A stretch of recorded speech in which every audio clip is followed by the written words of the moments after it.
On Tuesday, April 24th, 2018, Joseph James DeAngelo, 72, in what Sacramento Sheriff Scott Jones called a perfectly executed arrest, was taken into custody by local police and FBI agents when he stepped outside his Citrus Heights home, a quiet suburb of Sacramento. The man, believed to be the East Area Rapist, also known as the Golden State Killer, the Visalia Ransack Er, the original Night Stalker, and the Diamond Knot Killer, had finally been captured 44 years after his crime spree began. He'd started ransacking over 100 Sacramento area homes in 1974. He'd progressed from burglary to rape by 1976, raping an estimated over 50 California women and girls, and he's believed to have killed for the first time in 1975, killing 12 men and women at least by 1986. And then after 13 years of home invasion, rape, and murder, the Golden State Killer, outside of a few possible harassing phone calls to victims many years later, just seemingly vanished for over 3 decades. And then less than 2 months ago, a 72-year-old man living with his daughter and granddaughter, who'd recently retired after working for 27 years at a Save Mart supermarket distribution warehouse in Roseville, was arrested after DNA matched him to the crime scenes. And why did it take so many years to make that DNA match? Well, because Joseph was never on a short list of suspects. He was never on a long list of suspects. Police never came close to catching this sadistic piece of shit for decades. And then he was arrested thanks to some very innovative and fascinating detective work. Investigators uploaded DNA from one of the crimes to GEDmatch.com. Never heard of that website? Me either. GEDmatch.com is similar to Ancestry.com and 23andMe and sites like that, although much less widely known. Like with a service like 23andMe or Ancestry, you provide a saliva sample for DNA testing, and then the results are only given to you and only you. The results are private. Those companies don't share your data, don't share your DNA with anyone else, which limits the amount of family tree investigation you can do because your DNA is only matched against other DNA in that one company's particular genetic database. So recently, companies like GEDmatch.com have popped up so you can continue your search if you don't find what you're looking for. You can make those previously private Ancestry.com or 23andMe.com results public and possibly reach more relatives. It's like an open source search for your family tree. And what does that mean for law enforcement? Well, it means they can compare crime scene DNA against your DNA and anyone else's DNA that has been sent into those public sites and potentially find either the relative of a victim to assist them in body identification purposes, or they can run the DNA of whoever committed the crime through this public database in the hopes of either locating the suspect or the relative of a suspect, and then do some family tree detective work to find the actual suspect. Yeah, it just got that much harder to get away with murder. We're entering a new era of criminal investigation, and this new avenue for tracking down suspects led to the apprehension of Joseph James DeAngelo. One of his relatives happened to upload their Ancestry.com results to GEDmatch.com. That DNA proved to be a familial match to the Golden State Killer's DNA, and from there, detectives realized that one relative, Richard, was in the right place at the right time to have committed all those crimes. Right? Police then swabbed, I guess it'd be right places and right times, but you know what I'm saying. Police swabbed the driver's side handle of Joseph's car to collect a DNA sample from him, according to arrest and search warrants released just this past Friday. This stuff is all just kind of coming in the news now. Authorities sent it in for testing, matched it to semen recovered at some of the Golden State Killer's crime scenes, and then they showed up at his home and surprised the cold-blooded son of a bitch and brought him in. Amazing, right? Well, now that you know how part of Richard's story ends, it's still ongoing, but you know how he was caught. Let's find out how his crime spree began and where, his story will likely go from here, and how this new DNA matching technology has led to even more arrests and will likely lead to many more on this Fuck That Guy, We're So Finally Glad They Caught Him, and when we hope he rots in prison, Golden State Killer edition of Timesuck. You're listening to Timesuck.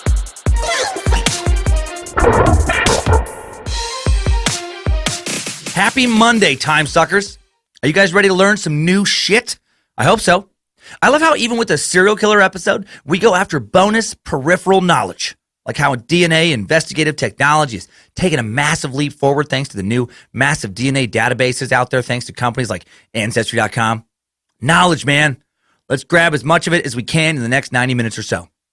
Well, Cult of the Curious member or interesting person swinging on by to see what this is all about. I am the Master Sucker, the Suckmaster General, Dan Cummins, and you are listening to Timesuck. Hail Nimrod! If you're a new listener and you want to know who Nimrod and the other characters are, listen to the last few minutes of the Edgar Allan Poe suck from this past Friday. Nimrod, Lucifina, Chikatilo, and more. Explained for all the new Timesuckers. Nice little refresher for the rest of you. Big thank you for all the new reviews and ratings online. Over 3,900 on iTunes right now, closing in on 4,000 in about a year and a half of podcasting. A little more than a year and a half now, I guess, here on Timesuck. Be 2 years at the very end of September. Man, that's I'm very excited by how this has grown. And all those reviews and ratings, they help so much. Ratings, reviews, word of mouth, spread the suck like nothing else. So thank you. And big thank you to the Space Lizards who signed up for the Secret Suck and more via Patreon.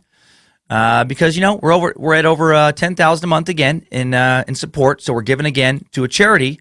And this time it's one recommended by a Marine, Timesucker, and Space Lizard. Space Lizard Ryan Chilson sent me a wonderful letter, t-shirt, patch, sticker, challenge coin, all from a wonderful nonprofit called the Mendleton Foundation. The Mendleton Foundation is unique among veteran support charities. It's run entirely by retired and active duty service members and is community first. Their goal is to eliminate military suicide through a community first, charity second vision. The Mendleton Foundation welcomes service members of all ethnicities, genders, and ages, and their loved ones at their events. Some of the events are for service members only. And we're helping them keep their focus on community events by donating $500 this month. So thank you, Timesuckers, for spreading the suck. Thank you, Space Lizards, for supporting the show.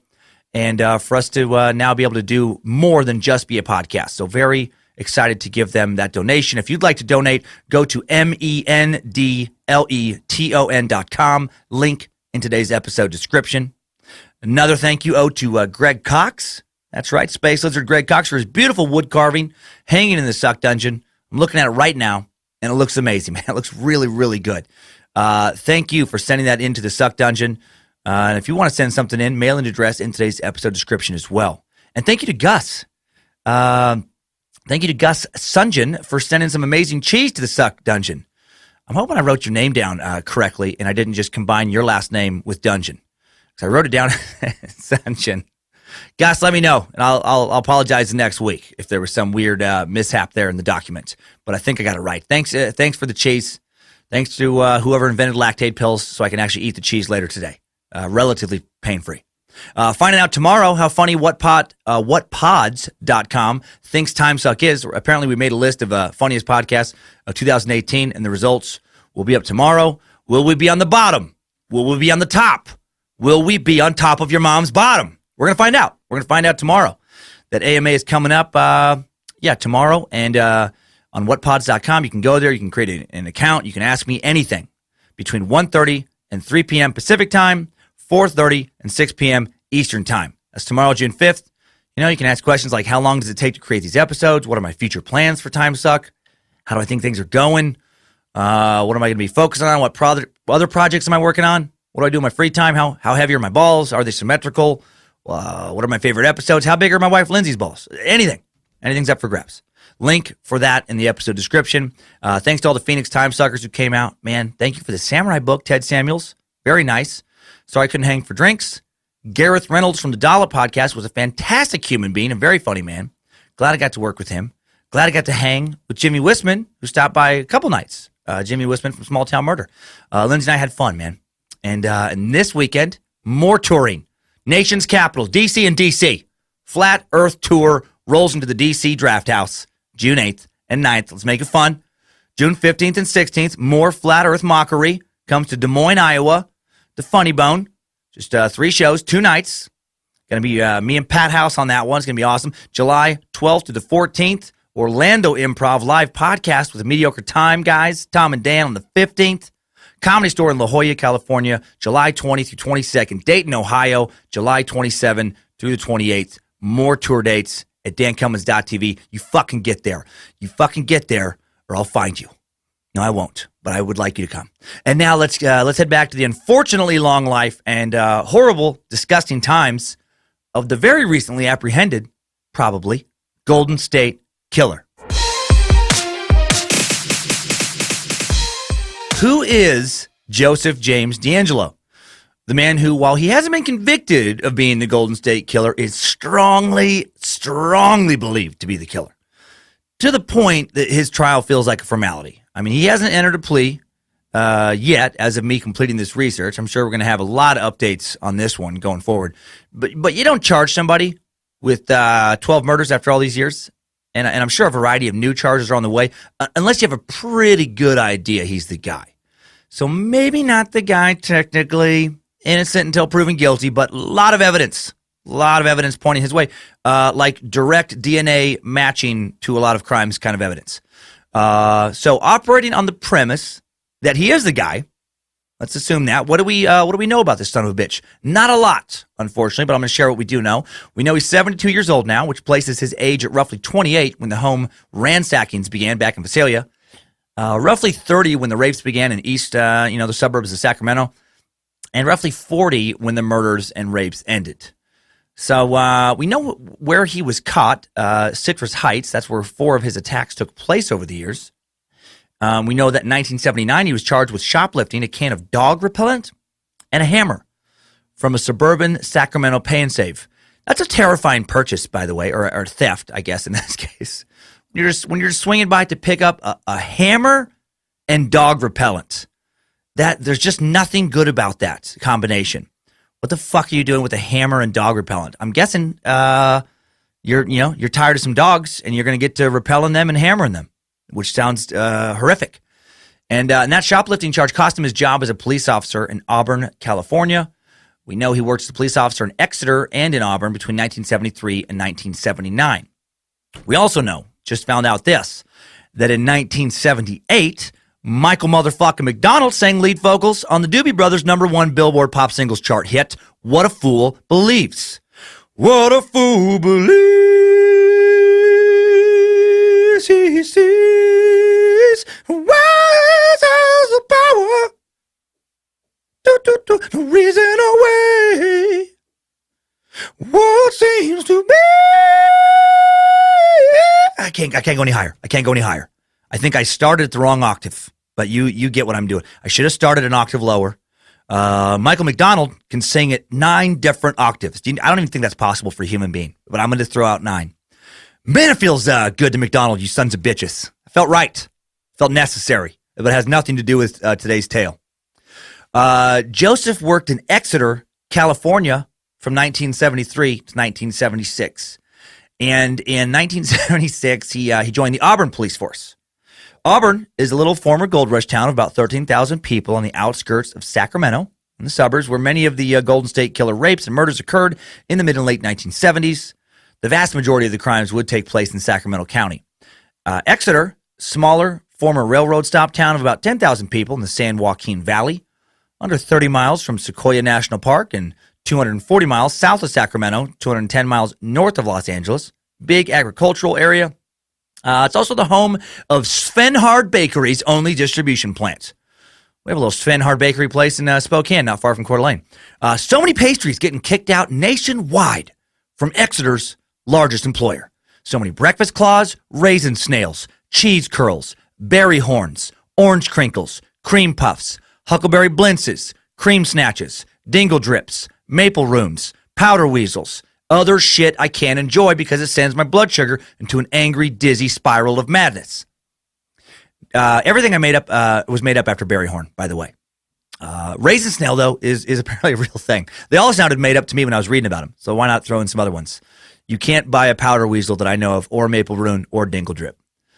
Raisin snail, apparently, though, is real. Never heard of that one. If I swing through Exeter, I'll give it a shot. Exeter is only 15 minutes from Visalia, a huge agricultural hub for Tulare County, home of over 130,000 people, where the Visalia Ransack Er, the home invader linked to the East Area Rapist, who was then linked to the Golden State Killer, all those monikers belonging to the criminal who the press also dubbed the original Night Stalker, because he snuck into people's homes and terrorized California's families prior to Richard the Night Stalker Ramirez doing, very similar things. Well, the Visalia Ransack Er ransacked the shit out of over 100 homes, and during the ransackings, one guy, Claude Snelling, was killed.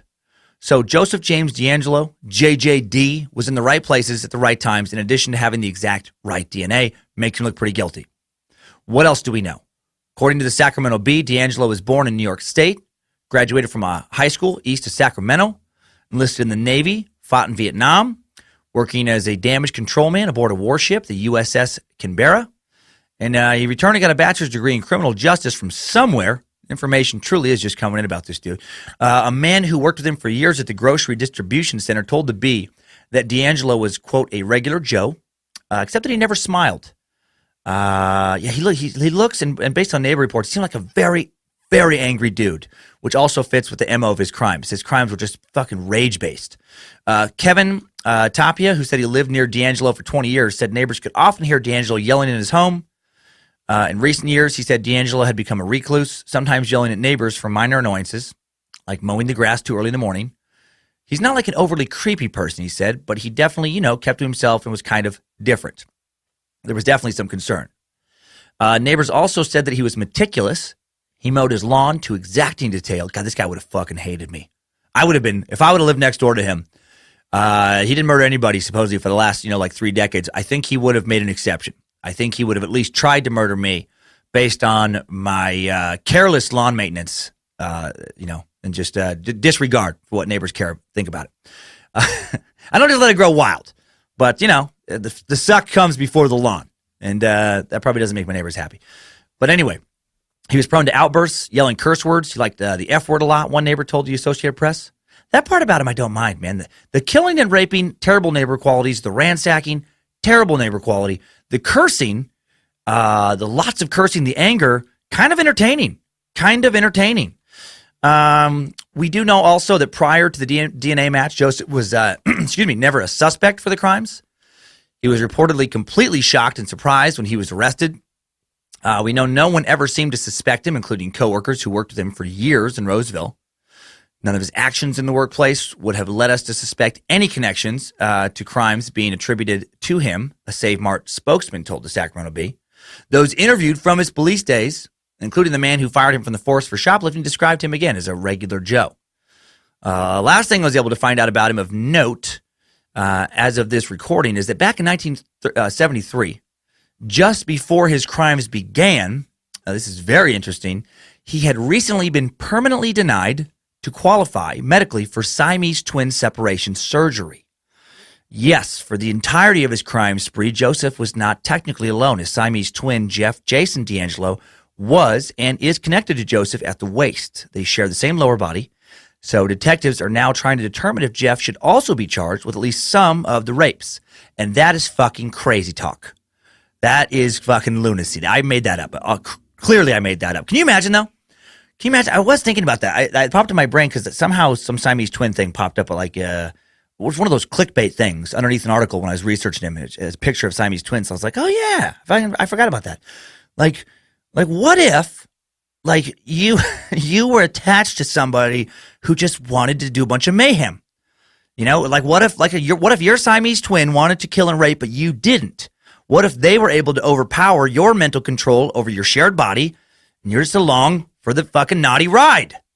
Reminds me of a Stephen King book called The Dark Half. It's insane. So, I don't know. If that ever happens, you can be sure we'll suck on it. Now we also know that Joseph was engaged to one woman and married to another in 1973. That's what I was driving at. Shortly before the crimes began, which also is suspicious to me. Engagement breaks off, and then the crimes get going. When JJD was 24, he was engaged to a woman and who lived in Auburn, Bonnie Jean Colwell, according to an announcement in the Auburn Journal. They both attended Sierra College, community college in Northern California.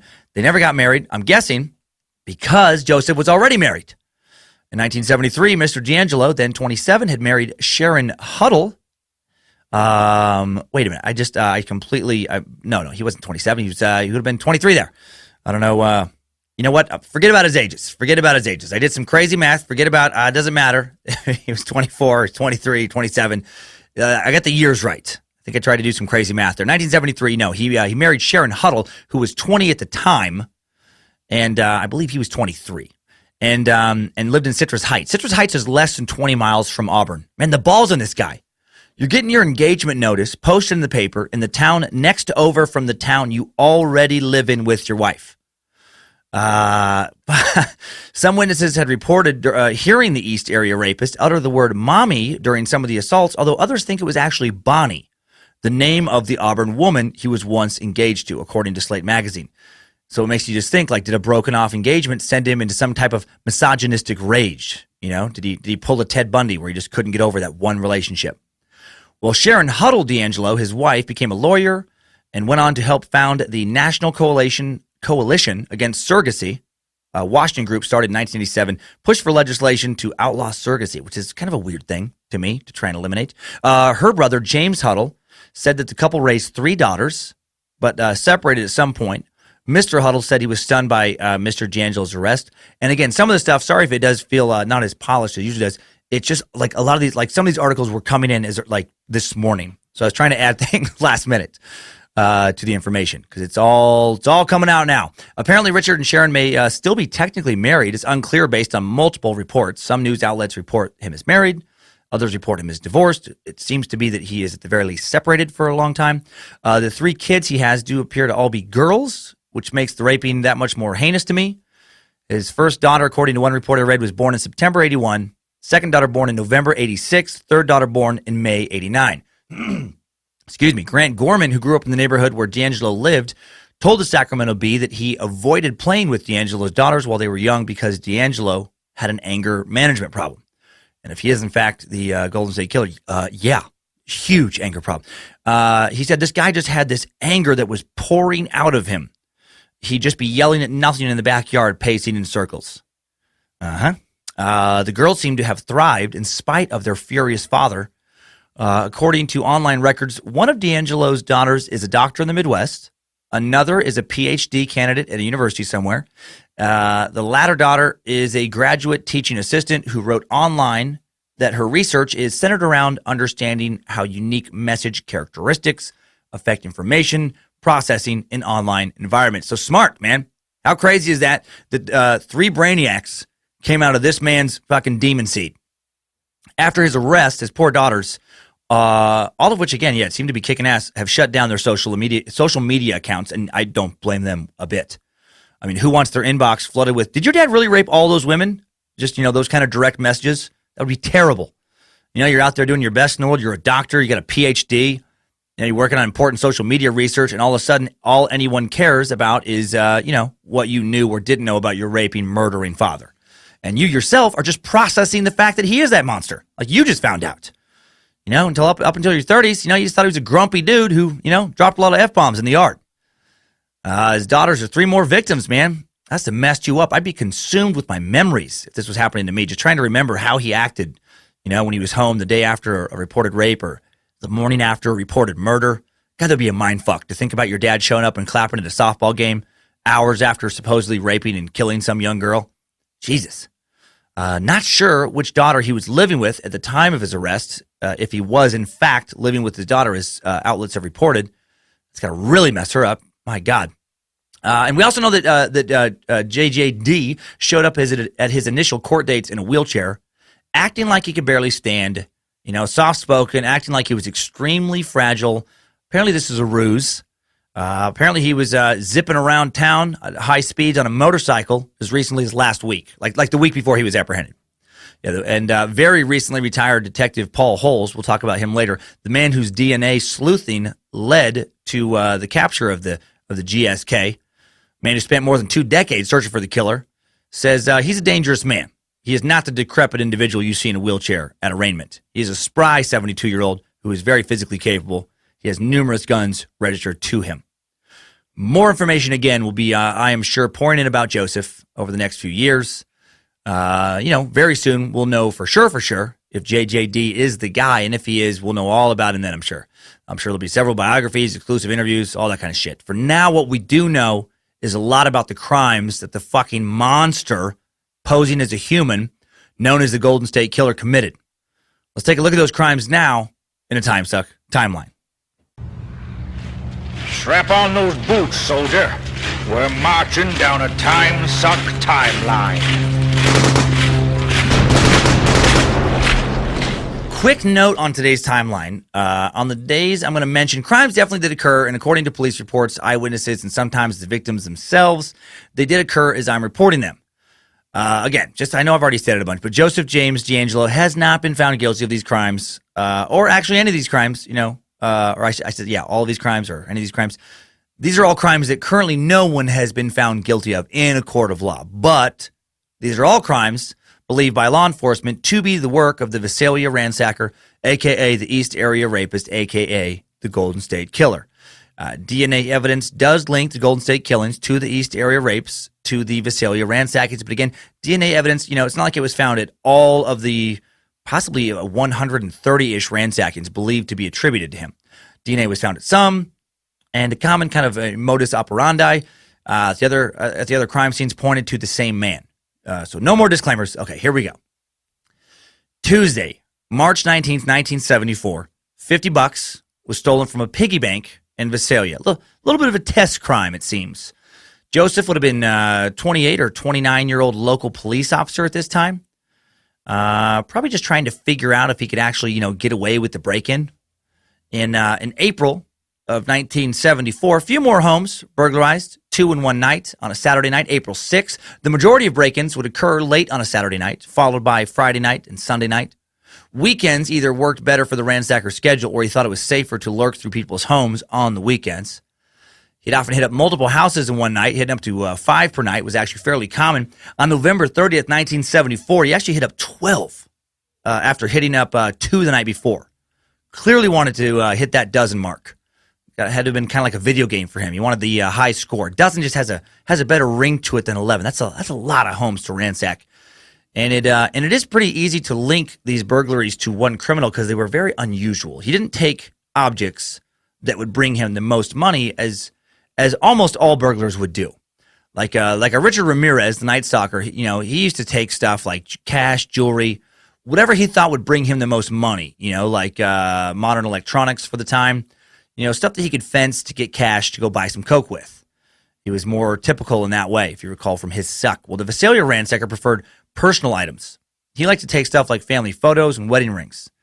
He'd leave behind electronic stuff, leave behind non-sentimental jewelry, would often leave behind cash, that he could have easily grabbed. In addition to taking personal stuff, he'd also just ruin shit of sentimental value. Like he could have easily been nicknamed the Visalia asshole, the Visalia, come on, man. Maybe the Visalia, dude, what the fuck? Because he'd do stuff like cut up family photos, smash the frames, pour orange juice or whatever else was in the fridge all over people's closets just to try and ruin their clothes. You just trash the house indiscriminately, walking around breaking shit. You take underwear out of drawers, spread it all over the house, especially women's underwear. Most of the pictures he messed up were pictures of women as well. There was always a focus on the women's items. He also take and use whatever lubricant was laying around the house, especially apparently Vaseline intensive hand care lotion. No semen was found at the ransacking crimes, so he was a sneaky jerk. Other commonalities from the various crime scenes included attempting to pry open multiple points of entry, particularly windows, leaving multiple points of escape open, especially windows, as well as house, garage, and garden doors, moving window screens that he'd removed onto beds or into bedrooms, placing warning items such as dishes or bottles against doors and on door handles so he could hear if someone was coming in after him. And wearing gloves was another thing, given the absence of fingerprint evidence from these crimes. Scaling fences and moving through kind of off-the-road paths, such as parks, walkways, ditches, and trails. Those were all part of his M.O. On September 11th, 1975, the home invasions took a dark turn. Roughly 18 months into the crime spree, the ransacker broke into the home of 45-year-old Claude Snelling at 532 Whitney Lane, now South Whitney Street. In Visalia, Snelling was a journalism professor at the College of the Sequoias. He previously chased a prowler discovered under his daughter's window around 10 p.m. on February 5th, 1975. His daughter, Beth Snelling, was a 16-year-old cheerleader at Mount Whitney High School. So this may have been the second time that the ransacker had lurked around his home.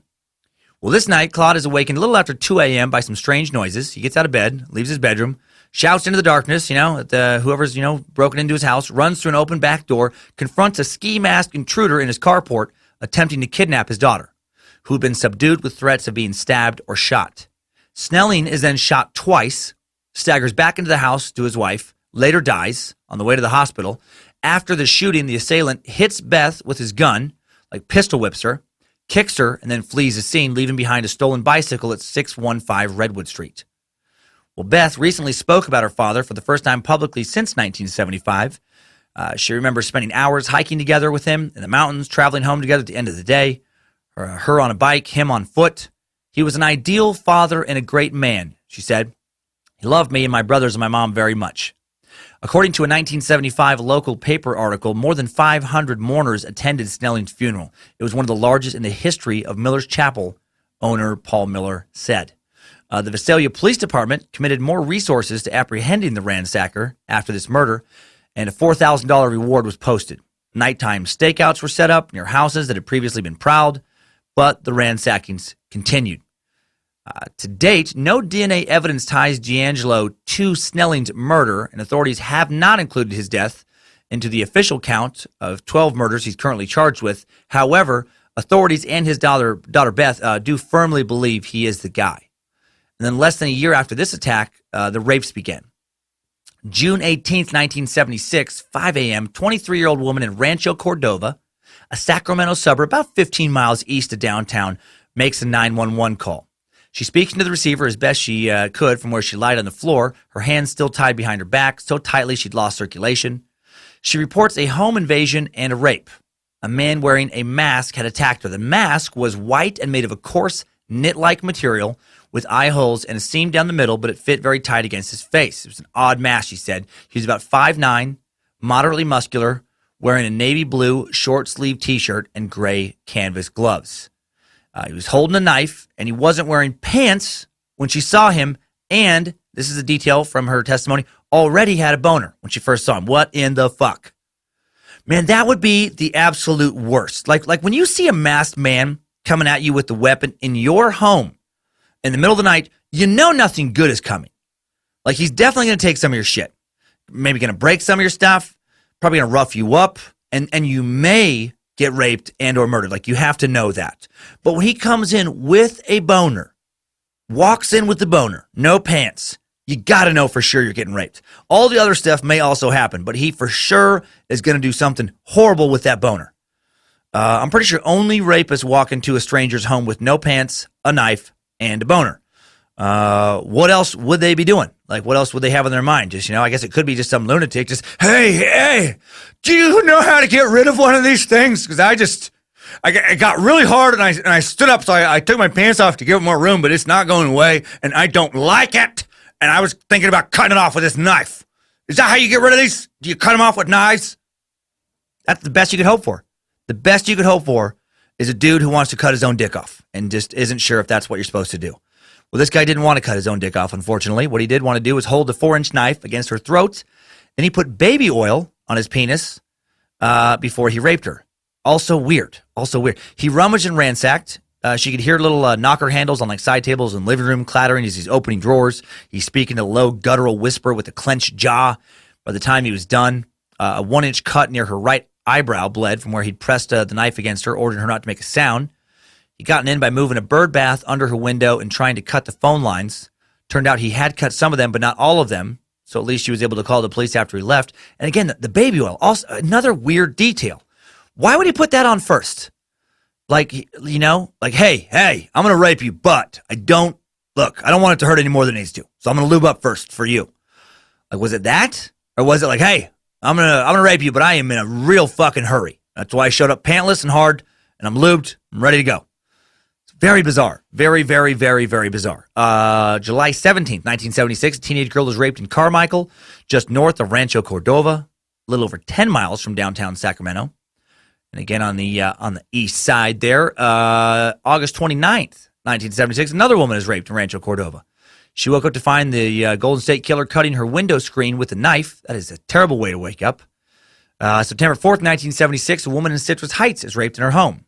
October 5th, 1976, early in the morning, a woman is cuddling in bed with her 3-year-old son at home in Rancho Cordova. She heard a light switch go off in the house. Her husband had left for work minutes before. It's about 6:30 a.m., so she assumed it was him. Man had entered her house through her son's bedroom window. He entered her bedroom wearing a greenish-brown ski mask. He brutally rapes her but doesn't harm her son. Jane and her husband had been burglarized 2 weeks before the rape. The East Area Rapist, a.k.a. the Golden State Killer, clearly been cased in her house. He got weird here, too, of course. At one point, he asked her, he goes, is this like the captain's? Because her husband was a captain in the Air Force. Like, he's asking her that as he's raping her. He told her to shut up at least 50 times, she said. But then when he was raping her, he had other demands, snapping at her, quote, like a director to his actress. Put some emotion in that, he ordered, or I'll use my knife. It's fucking psycho. After this attack, local law enforcement knows there is a serial rapist in the area. Several detectives are now tasked with finding who has been named the East Area Rapist. What a fucking creep, man. Is this like the captain's? No. The captain does not have to threaten my life with a knife, you pathetic fuck. I am actually attracted to him. On October 18th, 1976, the EAR, we use that acronym to kind of shorten things up, attacked twice in 24 hours. One of the victims was a 32-year-old housewife who lived in an affluent part of Carmichael, another East Area, again, suburb. The other victim did live in Rancho Cordova. After these two attacks, law enforcement publicly announces their hunt for the East Area Rapist to the press, offers the first reward for information, leading to his arrest of $2,500. On November 10th, 1976, same day, the Sacramento Bee runs a follow-up story that says East Area Rapist, fear grips serene neighborhoods. A man in a leather hood enters the window of a house in Citrus Heights, sneaks up on a 16-year-old girl watching TV alone in the den, points a knife at her, and issues a chilling warning. Make one move and you'll be silent forever and I'll be gone in the dark. Ear then takes her outside the house, leads her down an embankment to a cement drainage ditch, about 20 feet wide, about 10 feet deep. They walk about a half mile west to an old willow tree. The man in the mask then asks her, don't you go to American River College? And when she answers no, he presses his knife against her throat, asks again. She again says no, and then he leaves and he lets her go. The girl later told detectives she resembled a neighbor who had gone to American River College, a local community college. She describes this guy as wearing black square-toed shoes, small flashlight, small enough that it disappeared into his left hand, military fatigue pants, a leather hood that extended beneath the ear's shirt, had slits for the eyes and the mouth, kind of hood that like an arc welder would use that they wear under one of their helmets. And again, how odd is this guy? She wasn't the girl he had been fixated on, so he lets her go. So clearly, his rapes were part of some very specific fantasy. It doesn't seem to be random if he's doing stuff like that at all. On December 18th, 1976, a teenage girl is raped in Fair Oaks, another East Area suburb. January 18th, 1977, a housewife is raped in Sacramento while her husband is away, and their 1970 Chevy Malibu is stolen. January 24th, 1977, the headline of the Sacramento Bee reads, Rapist Strikes Again, 14th time in 15 months. After a woman's rape near Madison Avenue and Sunrise Boulevard in Citrus Heights, a suburb about 15 miles northeast of downtown Sacramento. The 25-year-old woman was bound with a rope and threatened with an ice pick. On February 2nd, 1977, a 30-year-old woman in Carmichael lied bound, blindfolded, and gagged on her bed. After listening for a long time and hearing nothing, she worked the gag out of her mouth and called out for her 7-year-old daughter, whom she sensed was in the room. Are you okay? She asked. Her daughter shushed her, saying, Mama, be quiet.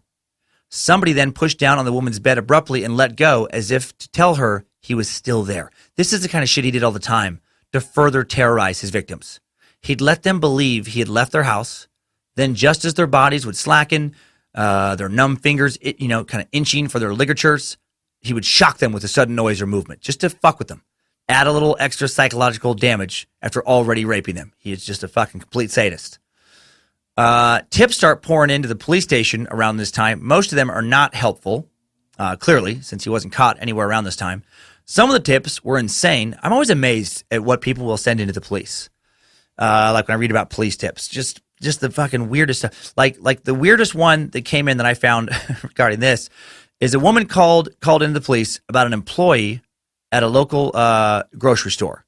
And the man's penis, she said knowingly, so apparently they were intimate, was, quote, very rough, like it's been used to death. That's what she said. His penis is very rough, like it's been used to death. Holy shit. Why are you banging some dude with a very rough penis? That sounds more like he just doesn't know how to use lube, or he has some kind of skin condition as opposed to overuse. Like, I went through some phases when I was younger when I easily jerked off 5+ times a day. Like, easy. And my dick, while exhausted, while it was extremely sensitive after some of those marathon beatings, it was never rough. It was certainly never very rough. If you have a very rough dick, you need to see a doctor. Or you might want to try a new product from one of today's sponsors. Today's Timesuck is brought to you by Mama Ridgway's Clean Ween.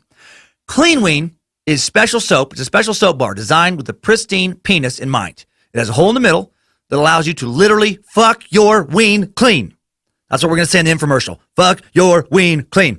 Tiny, invisible cleanliness crystals within Clean Ween break down and remove dirt, cold sores, syphilis chancres, anal warts, carpenter ants, barnacles, and more as you push your penis back and forth, limp or hard, through the soap hole, squeezing and cleaning your ween, just like Mama Ridgway wants.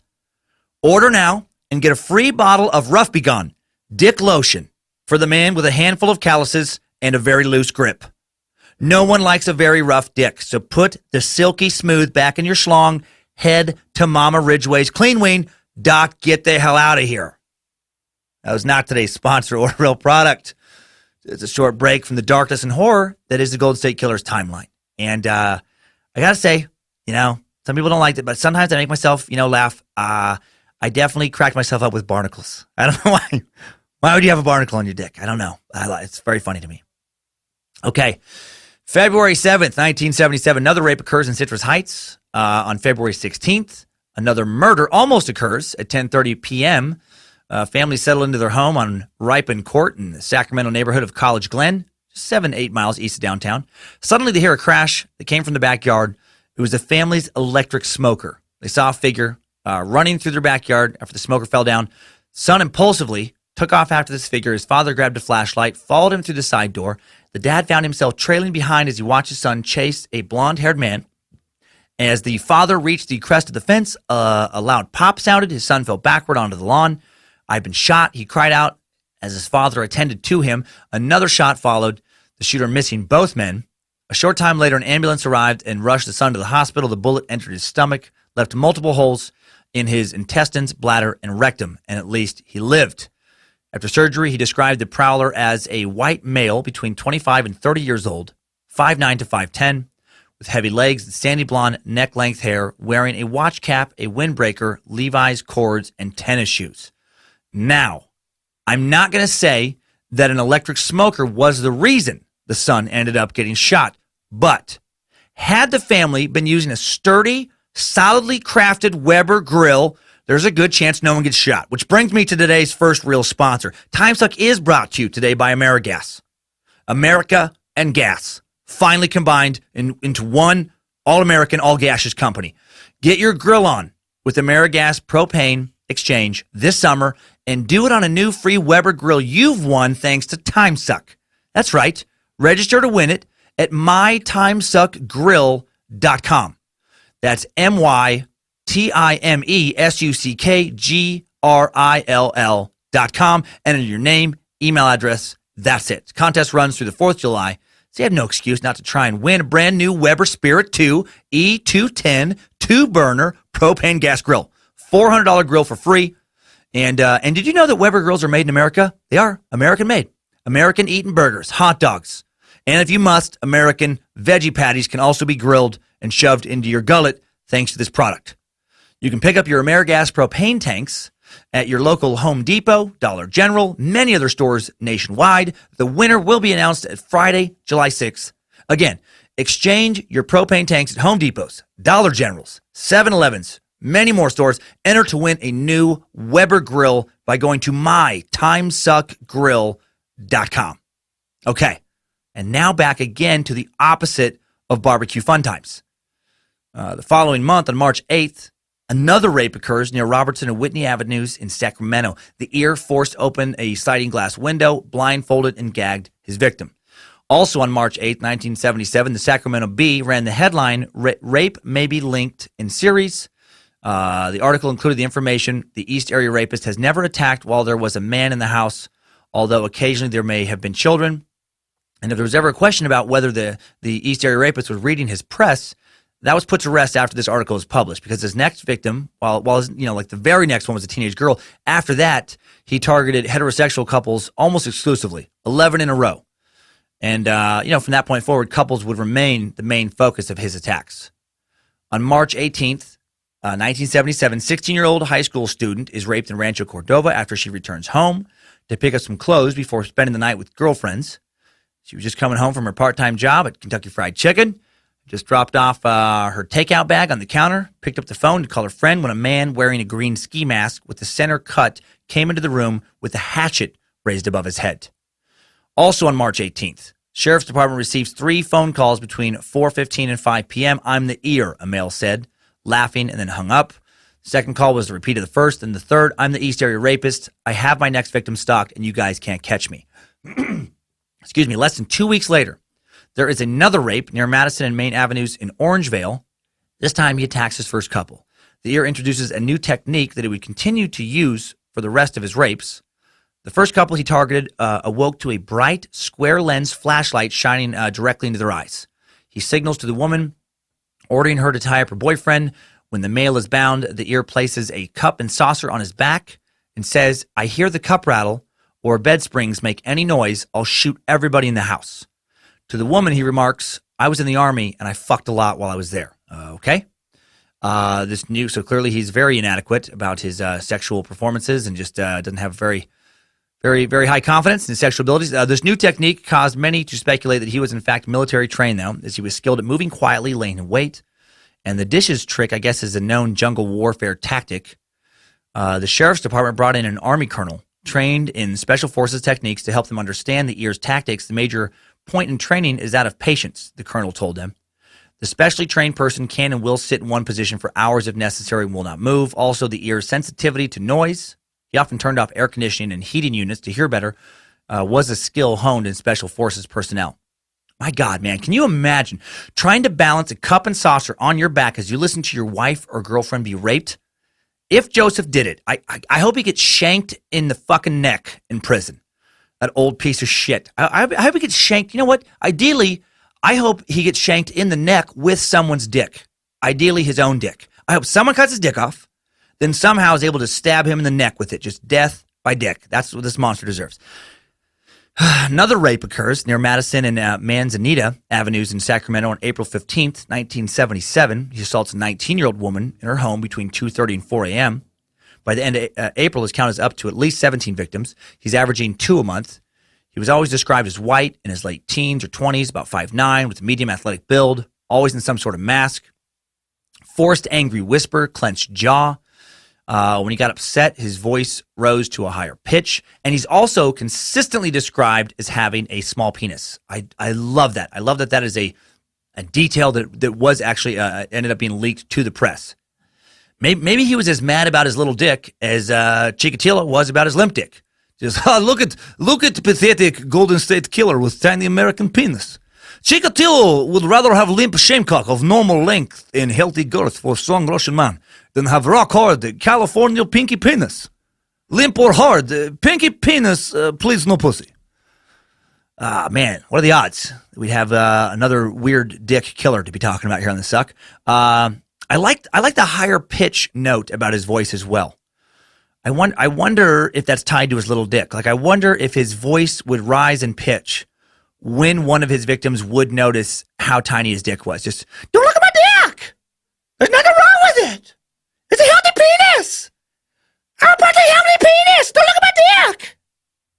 Maybe it's the fucking crack guy. It's the crack lady all over him. Now with this tiny dick. The Sacramento Sheriff's Office was so desperate to catch him by this point. Don't look at my dick! It's healthy! They even worked briefly with the local psychic. This is when you know you're getting desperate to catch somebody. They choose to work with a psychic who, who said that if she would eat raw hamburger and then chant, she could possibly get in touch with his biorhythm. Surprise, surprise, it does not work at all. She does not get in touch with anything to do with him. She probably does get in touch with some E. coli, maybe some salmonella. I would have loved to have been in the briefing meeting while the detectives were working with this particular psychic. Detective Smith Jackson, any updates from the psychic? Nothing, Sarge. Did she eat the raw meat? She did, sir. And still nothing. Nothing happened as far as connecting to the rapist, sir. She did become violently ill. She threw up everywhere. That caused one of the rookies to throw up, which then caused some guy walking by to throw up, and then I threw up a tiny bit into my mouth. And then what happened, detective? I swallowed it, sir. Good work, Smith. You and Jackson are excellent detectives. Since we've seemed to hit a dead end with the meat psychic, I want you guys to go ahead and get in touch with the crime mime. And if you can't get any clues from the crime mime, I want you to contact the clue juggler. And if that doesn't work, I want you to get a hold of the guy who claims he can generate new leads by holding his breath underwater for more than 3 minutes at a time.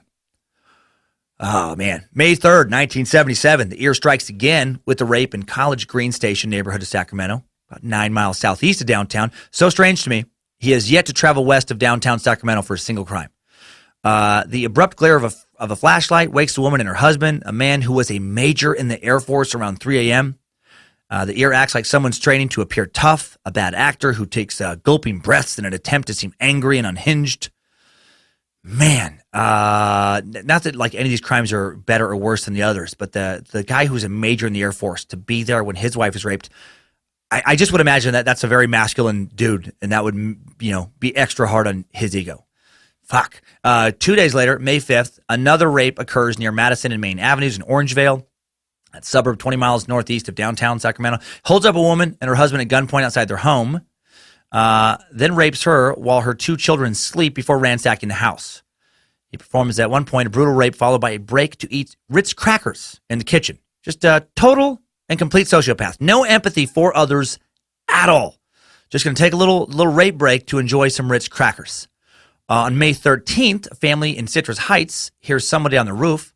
Squad cars arrive within minutes and the roof creeper is gone. But then the next night, a block over, a young waitress and her husband, a restaurant manager, are the next victims. On May 14th, that's right, another rape occurs in Citrus Heights. He confronts a couple at gunpoint in their driveway before raping the woman from about 4 a.m. until 5:15 a.m. Jesus. At this point, Sacramento homeowners are concerned enough about this son of a bitch to start cutting down trees, getting rid of shrubbery in their yards, so they don't have any, this guy doesn't have any place for cover. Floodlights are being bought in record numbers for people's homes. Nearly 3,000 guns are sold in Sacramento County between January and May. Some couples are starting to sleep in shifts. One of them stationed on the living room couch, sometimes a rifle pointed at the window. Man, I get it. I cannot imagine how paranoid I would be if I knew there was a serial rapist lurking around Coeur d'Alene, Idaho. I'd hope I'd sit in my living room for at least a couple hours every night with a loaded gun on my lap, just, praying that he picks my house in that moment so I can rid the world of a fucking monster. How terrible just to stew in fear like that. It really is crazy when you think about the scope of the damage these people do. It's like, it's not just the victims they actually attack. It's like this guy's terrorizing an entire fucking city, in addition to committing the crimes themselves. On May 17th, 1977, the day I was born, the one and only time I touched my mom's vagina that I know of, back in Syringa Hospital in Grangeville, Idaho, a town I was born in, only because Riggins is far too small to support a hospital of its own. Another rape occurs, this time in Carmichael again. The East Area rapist told the victim he would kill someone if there was any press coverage of the assault, but later told her husband he would kill if there wasn't any press coverage. He's completely insane. The first sketch of the suspect, was released after this particular assault. The previous November, a man fitting the new description had packed town hall some kind of town hall meeting about the ear and actually had stood up and criticized the investigation. This possible connection contributed to the impression that the ear was brazen enough to actually attend events dedicated to his own capture. During the May 17th attack, the ear told the woman he was attacking, "Those fuckers, those pigs, do you hear me? I've never killed before, but I'm going to kill now. I want you to tell those fuckers, those pigs, I'm going to go home to my apartment. I have bunches of televisions. I'm going to listen to the radio and watch television. And if I hear about this, I'm going to go out tomorrow night and kill 2 people. People are going to die. You tell those fucking pigs that I could have killed 2 people tonight. If I don't see that all over the papers and television, I'll kill 2 people tomorrow night." Crazy that at this time, he is a police officer, solving crimes by day, doing this kind of shit at night. using his knowledge of investigations clearly to help himself not get caught. Well, he then devoured Cheez-It crackers, half a cantaloupe, and took off. Well, the woman relayed those details to the investigators, who then relayed it to the local press, and the next day, the Sacramento Bee headline read, East Area Rapist Attacks Number 23, Next Victims Die Tonight. And they included the quote, a probable paranoid schizophrenic, and also added that he was likely a homosexual, or in a homosexual panic because of inadequate physical endowment. Oh, that had to fucking rile him. Can you imagine now they're just mocking his little dick in the press? I mean, clearly the press, they're trying to goad him into going into just berserker mode. They just wanted to fuck up and get caught, based on, again, a witness testimony, they knew he had a little dick. God, he must have been beyond furious. I do wonder how much having a tiny dick played into him becoming a rapist. You know who doesn't care about how big your dick is? Today's final sponsor. Timesuck is brought to you today by Lisa Mattresses, longtime supporter of the Suck Now. We love them. Driven by the mission to provide a better place to sleep for everybody, Lisa is an innovative direct-to-consumer online mattress brand that is also socially conscious. For every 10 mattresses Lisa sells, they donate one to a shelter through their 110 program. They also plant one tree for every mattress sold, donate 1% of each employee's time to volunteer for local causes. Not to mention, with the patented universal adaptive feel, Lisa's designed for all types of sleepers and features 3 premium foam layers, including a 2-inch Avena foam top layer for cooling and breathability, a 2-inch memory foam middle layer for body contouring and pressure relief, and a 6-inch dense core support foam for durability and structure. I love sleep, and I love sleeping on my Lisa mattress. I wish I could somehow figure out how to recompress it. Put it back into the box it magically arrived in, and then take it with me on the road. Hotel sleep, my back and my neck get all kinked, stiff, kind of fucked up. I'm definitely got a stiff neck today. Sleep on my Lisa, refreshed and ready to research the next suck. So try a Lisa mattress in your own home for 100 nights risk-free, available in the US, UK, Canada, and Germany online, free shipping, 100% American-made mattress ships compressed in a box right to your door. You can try it at the Lisa Dream Gallery in Soho, New York City, or at Virginia Beach, or at over 80 West Elm stores nationwide. And right now, if you act fast, take advantage of the extended Memorial Day sale, you can get $160 off when you go to leesa.com/timesuck. If you're hearing this a few days later, still go. See if it's been further extended. If not, there's going to be a deal you can take advantage of. So go to leesa.com/timesuck. Okay, back to my birthday, May 17th, 1977. Well, 2 days after that, actually, May 19th, a local dentist publicly announces he's contributing $10,000 to the current $15,000 reward for tips leading to the arrest of Er. And with another businessman, he forms the grassroots EARS, East Area Rapist Surveillance Patrol. Man, the whole community's getting involved trying to catch this guy. Less than 10 days later, May 28th, the couple in South Sacramento are fooling around at home, and half past midnight, when the sliding glass door to the patio opens and a man in a red ski mask enters and says, "Lay perfectly still or I will kill all of you." He says, "I will kill you, I will kill her, I will kill your little boy." He then pushes her onto the living room floor, where he'd already laid down towels in preparation for the rape that he now begins. And he says, "I have something for you to tell the fucking pigs. They got it mixed up the last time. I said I would kill 2 people. I'm not going to kill you. If this is on the TV or in the papers tomorrow, I'll kill 2 people. Are you listening? Do you hear me? I have TVs in my apartment, and I'll be watching them. If this is on the news, I'll kill 2 people." It was a little after 4 a.m. when the first officer enters the open rear patio door after the attacks of the home. He enters the home of the woman who called 911. He hears the woman call out, "Well, I guess the East Area Rapist is the South Area Rapist now." I mean, I don't think it's coincidence that after that, East Area Rapist Surveillance Patrol is formed, he moves south now for the first time. So he clearly is paying close attention to the press. It's weird how he keeps bragging about his TVs. That's like a weird thing. Like, just let him. I have a lot of TVs. Fucking all right. Yeah, everybody has TVs. What's okay? He really seems to want to make that clear. I have plenty of TVs. I have enough TVs to watch stuff on. Okay, don't think that I won't be watching TVs like I'm some kind of guy who can't afford TVs. I have a stop looking at my dick! Stop it! I have a TV! September 6th, he changed his location up a little bit more. He rapes a 27-year-old housewife near Lincoln Village, a little north of Stockton, about 45 miles south of Sacramento. The following month, October 1st, he returns to the East Area, raping a 17-year-old girl who was visiting her boyfriend in Rancho Cordova. 3 weeks after that, he rapes a woman in the East area again, this time in Antelope, about 12, 13 miles northeast of downtown Sac. And rapes again in Sacramento on October 29th, and then again on November 10th. And that time he rapes a 13-year-old girl, Jesus Christ, in Sacramento. 13. Her name is Margaret Wardlow, and she recently spoke to the San Francisco Chronicle about the attack. And she is one tough woman who was one badass tough kid. She said she remembers being woken up with a flashlight in her face, a man with leather gloves standing over her bed. He told her to turn over and began to tie her up. At first, she thought it was some kind of joke, but then she thought this must be the East area rapist. She said she knew all about him from reading newspaper accounts and watching TV. I felt like I had a bit of a dossier about him, which was really lucky, she said. Not very many people have that before a rape. That night, she and her mother had gone over to a neighbor's house to have dinner, listen to a new record. They hadn't locked their door because they had an 80-pound golden retriever at home and they felt generally safe in their area, she said. It was a school night for her, so she went to bed early. When they got home, it was about 2:30 a.m. when Wardlow woke up to find the man with leather gloves standing above her bed. He'd gone into her mother's room and stacked plates on her mother's back, threatening to kill her and her daughter if he heard the plates fall. Something, again, he had done in other attacks. I absolutely understood that he got off on control by fear, Wardlow said. I just wanted to make him not get what he wanted, which was to see me fearful. And she said she stayed calm throughout the attack. He tied her ankles and her hands so tightly that the blood vessels popped out on her wrists, then blindfolded her and asked if she had had sex before. She told him no, and then she said he had a brief period of anal sex with me and then went in and out of the room. Jesus!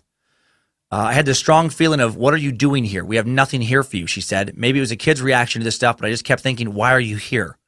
Wardlow remembers that her mom started screaming at some point, and then she was able to get her ankles untied after he left, ran up the stairs where she locked herself in the bathroom. Her mom came upstairs too, and they called the police. And then the attacker, he had fled the scene. She said that she became discouraged relatively quickly when he wasn't caught and continued on his violent spree, but that she didn't want the attack to take over her life. I've never shed a single tear over this whole thing, she said. It wasn't like I tried to forget it, but it didn't play into my life. She followed the case on and off, but wasn't keeping close track. She was in San Diego on the night of D'Angelo's arrest, and when she got back from a movie and dinner with her husband, she noticed she missed 2 calls from a number with the Sacramento area code, and it was a retired detective who she'd never met, but who knew about her rape. He told her that the man believed to be the East area rapist had finally been apprehended. And then she says, I was literally kicking my husband, saying, they've got him, they've got him. I barely slept that night because I was so ecstatic. And then Wardlow says she plans to follow the trial, maybe travel to Sacramento for some of it. I think justice will take its course now, she said. Man, what a fucking tough lady. And, dude, what a fucking monster as well he was. Jesus. December 2nd, 1977, he attempts another rape in the East area, chased off by 2 teenage boys before he can go through with it. January 28th, 1978, kicks in the door of a house near American River College in Sacramento, ties up 2 teen girls, sexually assaults them both. February 2nd, carries out the double homicide. He's been, telling so many rape victims he was going to commit for a while now, and he murders Brian and Katie Maggiore, or Maggiore. Whatever.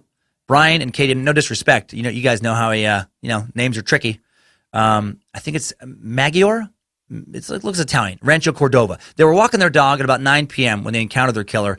As the confrontation turned violent, Brian, an administrative specialist at what used to be Mather Air Force Base, east of Sacramento, and his wife tried to get away. Detectives speculated that the suspect, who shot the young couple in the backyard of a home as they fled, was attempting to protect his identity after they saw him. They died from their wounds at a Sacramento area hospital. Brian was shot in the chest. Katie was shot in the head. DNA obtained during the investigation linked their slaying to the other crimes committed in the Bay Area. Less than 2 months later, on March 18th, he rapes again in Stockton, about 45 miles south of Sacramento, rapes again in South Sacramento on April 14th. June 5th, 1978, he rapes in Modesto. That's the furthest south he had been up to this point, about 75 miles south of Sacramento. June 7th, 1978, he commits a rape at UC Davis, 16 miles west of downtown. First time he had ventured in that particular direction. This victim was a 21-year-old UC Davis student who lived in a multi-story apartment building. He entered the second-story apartment through the patio sliding glass door. He was particularly violent with this victim, punching her several times in the face after she initially resisted. While raping her, he forcefully shoved her face into the floor. He left her with a broken nose and a concussion. January 23rd, rapes again in Modesto. Next night, the 24th, heads west once again to Davis, raping a 32-year-old housewife whose husband was in bed with her. Both were bound. Also present was the couple's 10-year-old son, whom the attacker locked in the bathroom. He rummaged through the house before returning to the female, moving her to the living room and raping her there. Prior to leaving the house, he also randomly stole 17 rolls of pennies. Little nod to his early ransacker days, maybe. July 6, 1978, rapes again in Davis, this time a 33-year-old mother of two at knife point.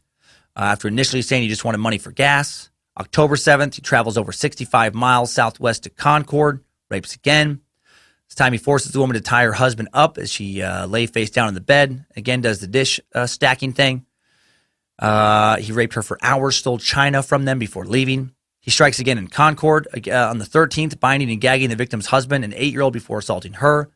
October 28th, he moves to the Bay Area for the first time, raping a woman in San Ramon, over 80 miles southwest of downtown Sacramento, about 30 miles east of San Francisco. This is at least the 40th woman he's attacked at this point. Because, again, there's always a possibility that other women were attacked who just never reported it, right? At this point, nearly a dozen victims had already reported that he had cried during attacks. He had sobbed, they said. He stumbled and seemed lost at points. He whimpered in a high-pitched voice, again, the high-pitched voice, like a child saying, "I'm sorry, Mom. Mommy, please help me. I don't want to do this, Mommy." God, fucking, that makes it more terrifying. Mommy, I don't want to. Like that, ugh. It's even creepier. He reminds me of like the dude in Silence of the Lambs, Buffalo Bill. Like, puts lotion in a basket. Just so fucking weirdly creepy. I do wonder if this son of a bitch will confess. I mean, I hope he does at least that right thing and just, spills his motivation. Just so the people who are victimized can fucking at least know a little more what led to those crimes, I guess. On November 4th, he rapes in San Jose, south of San Francisco. December 2nd, he rapes there again. December 9th, rapes a woman in Danville, east of San Francisco.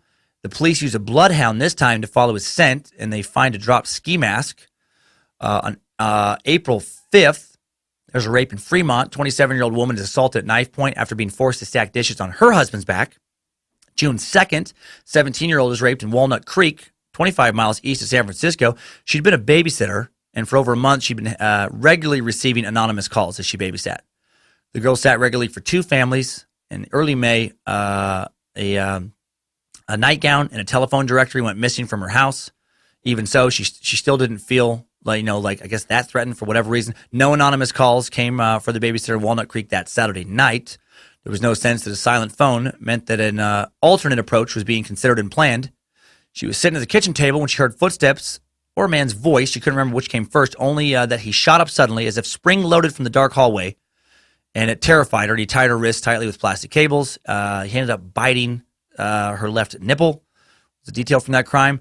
The same month, on June 25th, another 13-year-old is raped. Mary Brewert is raped in a home less than 100 feet from the previous attack. She also spoke to the San Francisco Chronicle after D'Angelo's capture.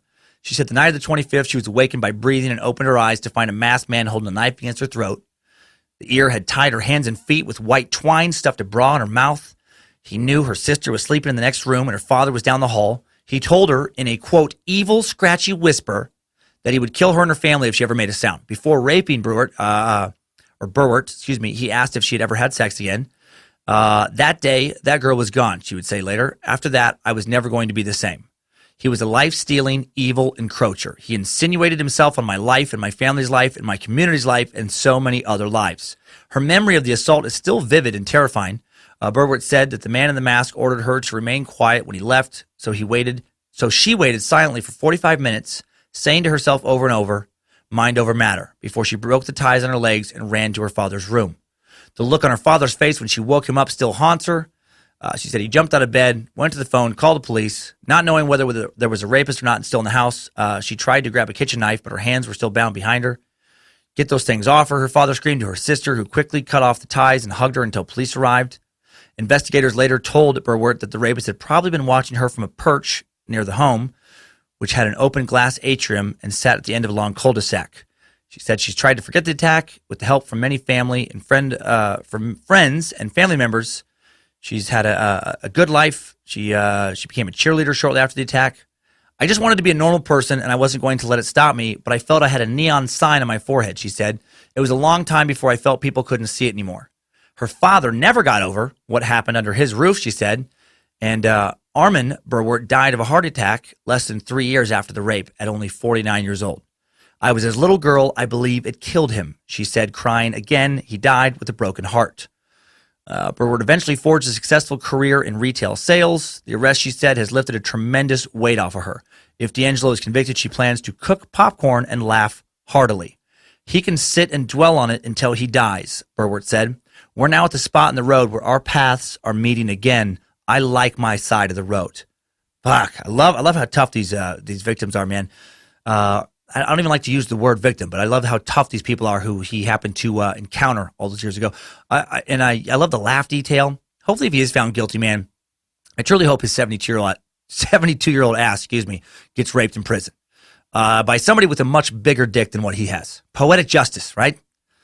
Oh man, it fucking kills me when these guys get caught and they get to spend the rest of their lives in prison, just doing arts and crafts, watching TV, having fucking rec hour. I mean, I know it's not fun and games in there, but I wish it was worse for those guys. Another rape occurs in Danville on June 11th, 1979. In late September of 79, a young, upset man in his early 20s approaches a woman in Goleta as she's leaving for work that morning. Goleta is over 300 miles south of San Francisco, almost 400 miles south of Sacramento. Now, no article I can find says exactly where Joseph James D'Angelo, like exactly when he was fired from the Auburn Police Force in 79, but they all do say he was fired. And I bet after he was fired, he heads south. Because now, his criminal focus goes way south. Doesn't seem like a coincidence. Well, this man tells the woman that his dog had been stabbed in her backyard the night before. When he'd been walking the dog in the area, the young man in Goleta said that he'd exited a footbridge into the residential neighborhood, and that's when his dog, Chemo, darted between her house and her next-door neighbor's home. And then a sharp yelp broke the silence. Moments later, Chemo reappeared. The dog made his way unsteadily to the sidewalk, collapsed at the man's feet. The man turned him over. Blood oozed from a long cut to his belly. His dog had been stabbed. Luckily, he rushed Chemo to a vet, and the dog survived. And based on what I'm going to say next, people do think that the Golden State Killer also stabbed this fucking dog when he was staking out some house. Man, ransacking homes, raping women as young as 13, sodomizing them, beating them on occasion, already shot a few people. And how crazy is it that this piece of shit would have the first of his 3 kids just over 2 years later in 81? Less than a week after the attack on the dog, a couple, would be attacked in Goleta, just a few houses down from where the dog was stabbed. On October 1st, 1979, the ear broke in and tied up a Goleta couple. When they heard him repeatedly muttering, "I'll kill him," the woman began screaming, alerting neighbors. The East Area rapist then fled on bicycle. The couple's next-door neighbor was an FBI agent. Alerted by the woman's scream, he came outside just in time to see a man furiously pedaling past on a stolen silver Nishiki 10-speed. The couple could give only a general description of the attacker. White male, dark hair above the collar, 5'10", maybe 5'11", around 25, they guessed. After this close call, none of his victims would ever live to describe him again. A few months later, on December 30th, again in Goleta, he makes sure the next couple does not identify him. He shoots Robert Offerman and Deborah Manning dead after tying both of them up. Robert was a 44-year-old orthopedic surgeon. Deborah was a 35-year-old psychologist. Neighbors reported that around 3 a.m., they heard a burst of gunfire, followed by a pause, and then another shot. Reports came in of ransackings and break-ins in the neighborhood in the hours before the murders. When a couple who lived on Windsor Court, a half mile from the Offerman's condo, pulled up to their house at around 10:15 p.m., they spotted a man running through their living room toward the back door. As they came inside, they heard him jump the rear fence. A white male in a dark fisherman's hat and dark jacket was all they could say for sure. He also, before he left, brutally punched their poodle in the eye. That's a quote. Brutally punched their poodle in the eye. What the fuck is up with this dude punching and stabbing dogs? Like, really? Like, the raping and ransacking and killing just isn't quite enough evil for you. You have to punch a poodle in the eye as well. Gee, March 13th, 1980, the Southern California murder spree continues when he rapes and then kills Charlene Smith, kills her husband Lyman Smith in Ventura, just over 60 miles north of Los Angeles. He bludgeoned both of them with a piece of firewood, so it's just his violence is escalating. Lyman Smith's 12-year-old son from a previous marriage found the Smith's bodies 3 days later. Jesus, so he's got that for life. Lyman was a 43-year-old lawyer, and his wife was a 33-year-old interior decorator. Another couple dies in 1980, Keith and Patrice Harrington in Dana Point, roughly 60 miles south of Los Angeles. 24-year-old Keith, 27-year-old Patrice had only been married for 3 months. Keith Harrington was a fourth-year medical student at the University of California, Irvine. Patrice was a pediatric nurse, and they were both found bludgeoned to death in their home in an Orange County gated community. Patrice had also been raped. Investigators concluded that Keith was killed first and that Patty was sexually assaulted. The chronology was planned for maximum suffering. Right, the amount of force used to bludgeon her revealed an extreme amount of rage directed towards her and likely women in general, is what investigators believe. Keith and Patty were found by Keith's father lying on their stomachs. Their arms were bent at strange angles, palms up. They seemed, according to Keith's brother, who also witnessed the crime scene, broken. Quote, "Were it not for the ceiling, you might think they'd fallen from a great height. Such was the spread of blood beneath them." Wow, man, he's getting very, very, very savage with his attacks now. Another rape and murder occurs in nearby Irvine on February 6, 1981. This time the victim is Manuela Wittun. 28-year-old Manuela's husband was sick and in the hospital at the time. And investigators believe that the Golden State Killer thought that the husband was home when he broke in. She was sexually assaulted before being brutally bludgeoned to death. They noted the massive head injury, ligature marks, some bruising on her right hand. There was a mark on her left buttock. The coroner would later conclude it was likely from a punch. Sadly, her husband, David, who died in 2008, was initially a suspect in his wife's slaying before DNA evidence cleared him. So, you know, how he was terrorized as well by the Golden State Killer's deeds in an extra way. On July 27th, Sherry Domingo and Gregory Sanchez were murdered, this time back up in Goleta, just a few blocks from some of the Golden State Killer's previous victims. 27-year-old Sanchez suffered a non-fatal gunshot wound to the cheek before being bludgeoned with a garden tool. 35-year-old Domingo was raped before being killed. Sherry Domingo was a single mother. The day before the murder, Sherry and her teenage daughter had gotten into a fight. Debbie had run away. She called her mom from the beach. The call ended with, "Why don't you just get the hell out of my life?" And she slammed the phone down, and that would be the last words that mother and daughter would ever speak to each other. Man, think about how many lives this piece of shit has damaged in so many ways. Right? Like all the kids whose parents were taken from them, all the parents whose kids were taken from them, right? Kids who were, at the home when it happened. How much is that going to fuck you up? How much is that phone call that she had with her mom going to fuck her up? And none of this even counts all the ransackings, how many families, he left feeling unsafe and violated after rummaging through their homes. Again, I just keep saying it, but if Joseph James DeAngelo was found guilty, I want him to suffer so much. Like if demons are real, I hope they taunt the fuck out of him. No forgiveness, man. You don't get to cry your crocodile tears and be given another chance in this situation. Ideally, why can't they just fill his cell? He's found guilty. Next day, his cell is full of about 500 rabid sewer rats. Let him eat him to death in just little tiny little bites, Chew that little dick right off. Or maybe just let him in for a little while and then take the rats back out. Let him just chew on him for an hour or so. Then no, not yet. Not yet.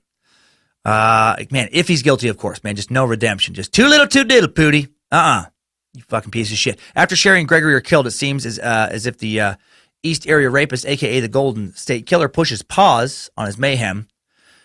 2 months later, or less, depending on the exact date, his Joseph James DeAngelo's first child is born in September of 1981. Again, that does not feel like coincidence.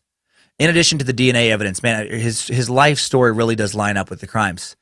His wife is in the final few weeks of pregnancy. Maybe just doesn't have time for all the raping and killing. And again, how fucked up is that? They can just turn it on and off. But then 5 years later, the Golden State Killer comes out from retirement to strike just one last time. While Joseph's wife is a few months pregnant with their second child, he rapes and murders 18-year-old Janelle Cruz in Irvine, bludgeoning her with a pipe wrench while the family is on vacation in Mexico. A real estate agent discovers the restaurant cashier's body the day after she dies. Autopsy shows that blows to the head killed her.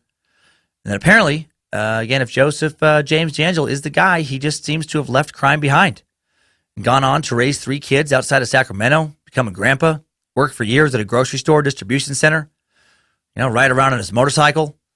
By the 90s, when he still wasn't a suspect for even one of the terrible crimes he committed, the only mark on his rap sheet still being that shoplifting charge back from 79, he had to have thought that he had just gotten away with all of this for sure forever. And then, less than 2 months ago, his old life, and all the disgusting choices that were part of it came rushing back. And now he sits in a cell awaiting a murder trial, knowing that barring some sort of dark miracle, he will never walk free again. And that takes us out of the life and so many terrible crimes of the Golden State Killer and out of this timeline. Good job, soldier. You made it back. Barely.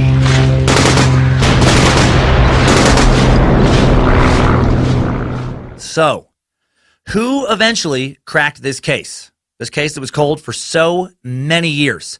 While a lot of detectives worked the case over the years, the one who stuck with it the longest was Bojangles. Yes, one eye, three legs, greatest pit bull detective the world has ever seen. He was brought in to take a look at the case on the afternoon of April 24th at 8 p.m. He took one sniff of an old mask found at a crime scene over 3 decades ago, and by 8:32 p.m., he had his teeth on the suspects' throats. And by the time Joseph made it to the station, he was missing his dick, and Bojangles had a new tiny chew toy. If only they called him in earlier. Praise Bojangles. Good boy, Bojangles. But seriously, Detective Paul Holes is the man that cracked the case after 2 decades of police work. Paul's journey tracking down the GSK began over 24 years ago, back in 1993, when the now 50-year-old heartthrob was a fresh police academy graduate and forensic toxicologist. He seriously is called a heartthrob by many. It's a whole thing. There's a hashtag right now called Hot for Holes. I'm not making it. I know that sounds like one of my bullshit things. Hashtag Hot for Holes. A lot of female true crime fans are apparently crushing hard on this dude. Hashtag Hot for Holes. I'm guessing that some other shit may show up when you do an image search for that hashtag. A lot of dudes out there also hot for holes. Guessing they're talking about different holes. You know, I'm pretty sure almost all guys are hot for some kind of hole. The exact nature of the hole may vary, but there's a lot of guys who are hot for them. Holes graduated from UC Davis with a degree in biochemistry. When being hired in the crime lab meant you also had to go through police academy training and be sworn in as an officer. Despite his scientific background, after going to the academy, the lure of the chase was too much for him. It was more exciting to him than lab work, so he became an active duty cop instead of an evidence technician. Well, one day, not long after becoming a deputy, he discovered a dusty metal file cabinet in the department library. In the bottom 2 drawers, there were forgotten manila folders labeled ER. He said of course, the acronym for East Area Rapist. He didn't know that at the time. After pulling them out, discovering the sordid and unsolved cases inside, he was hooked. Over the years, he rose through the detective ranks to become the lead investigator for the Contra Costa County District Attorney's Office. But the job had taken its emotional toll on him over the years, and less than a year ago, he made the decision to retire. And then with 9 months left before calling it quits, he came across GED Match, that .com. He uploaded DNA from ER crime scenes and started building the GSK's family tree. His team would steal time on weekends and during meetings to tediously plug holes in his family tree one by one. And then Holes and his team were eventually able to discover who the raping killer's great-great-great-grandparents were. And then branch by painstaking branch, he and a team created about 25 different family trees containing thousands of relatives down to the present day. And one of the many forks, led to the 72-year-old retiree, quietly living out his golden years in the Sacramento suburb of Citrus Heights. Holes was intrigued by this man after learning that he was a disgraced cop who'd bought guns during 2 different bursts of activity by the killer. So they do a little more digging, and Joseph find that his life, the timeline of his life kind of matches up with the timeline of all the crimes. Paul is able to obtain a warrant to swab the driver's side door of his car for some DNA, and you know the rest. Joseph James D'Angelo is arrested in Citrus Heights on April 24th, 2018. At a press conference, Holes said, "Everything else up to this time had failed. For 44 years, law enforcement has been trying to solve this case." That's crazy. 44 years since the very first Visalia Ransack Er. No other case has had more resources poured into it in the history of California. The role of genetics in this case is well known, but this account reveals for the first time the massive scope, intricate science, and sheer doggedness of the effort to catch one of the nation's worst serial predators. Yeah, initial DNA work identified distant relatives, not the suspect. Holes said a team of 5 investigators spent 4 months building out those family trees name by name, poring over census records, newspaper obituaries, gravesite locators, police and commercial databases.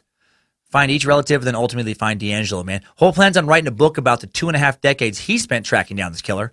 He's also secured an agent to negotiate the film and TV rights to his story. And this new type of DNA detective work is leading to even more arrests, which we're going to talk briefly about after today's idiots of the internet. Idiots of the Internet. To check in with today's idiots, I checked out a recent video titled How DNA Analysis Led Police to the Golden State Killer, published by SciShow, that's SCI Show, on May 4th. And it's about what you think. It provides, in under six minutes, a nice summary, intelligently presented, of the DNA database investigating Detective Holes and his team did it. It's great. And underneath this video, user Tyler Matthew Harris posts, "Why are we okay with the government having access to our DNA?" Are you serious, Tyler? We're okay with it, or at least I am, in the context in which it was used here, so pieces of shit like the Golden State Killer can be apprehended. That is why we're okay. Some of us, we want them to be taken off the streets and punished. I mean, imagine if this type of technology existed after rape number 1 instead of rape number 50 plus. Or imagine if it existed after, the first ransacking, or the 10th or the 20th, when no one had been raped or killed yet. All those future crimes would have been prevented. That is why I am okay with it. If you don't have anything to hide, why do you care? Right? The government doesn't have access to DNA information, by the way, that people want to remain private, Tyler. They didn't access the Ancestry.com or 23andMe.com databases. They accessed the information people willingly made public when they uploaded their results of their DNA analysis to GEDmatch.com. That is why I'm okay with it. This was a random one. The stuff like this cracks me up. User WeTube posted "one love" in the comment section. Just that's it. One love. Okay. How do you feel that this comment is even remotely relevant to any kind of discussion about the Golden State Killer? What exactly does one love have to do with the GSK or catching him or the technology used to catch him? I always think about these people in real life. If you spoke like you posted, just had the same intellect level. Like imagine if Detective Holes acted like WeTube at the press conference, announcing that his team had apprehended and charged Joseph James DeAndre. I'm guessing he would not be a heartthrob right now. If some reporter was like, "Detective Holes, can you tell us how you caught the Golden State Killer?" One love, everybody. Thank you for your time. That's all. User Bree Fujimoto immediately replied with, "You sound like a Korean boy band." Exactly, Fujimoto. Exactly. User Radix posts, "In other words, if anybody in your family has ever used a DNA service, you are in a database that can be searched by cops without a warrant." To which user Devon Clancy posts, "If you put private info into a public database, that info becomes public? What? No way." I love the tons of A's in the what. Love the sarcasm, Devin. God bless you.